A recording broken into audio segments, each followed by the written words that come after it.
দেশ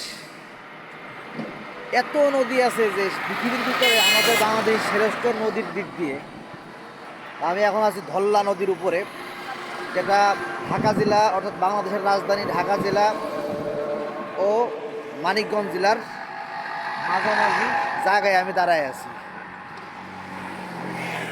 তা এই জায়গায় দাঁড়ায় আমার মনের ভিতরে এত শান্তি লাগতেছে যে এত আনন্দ, এত সুন্দর ব্রিজ দুইটা জেলার মাঝখানে, যেটা আমাদের বাংলাদেশের রাজধানী,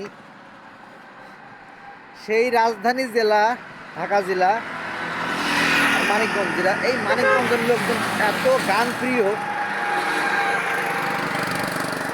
যারা পদ্মার পাশে বাস করে, পদ্মা নদীর পাশে বাস করে, সেখানে আমি দাঁড়াই মনোমুগ্ধকর পরিবেশে মনের শান্তি নিচ্ছি এবং ভালোবাসা নিচ্ছি। এই ধল্লা ব্রিজ, এটার ব্রিজের নাম ধল্লা ব্রিজ, নদীর নামও ধল্লা। এই পক্ষ থেকে সবাইকে আমি আই লাভ ইউ জানাই এবং সৃষ্টির স্নাতক পর্যন্ত লাল গোলাপের শুভেচ্ছা জানাই।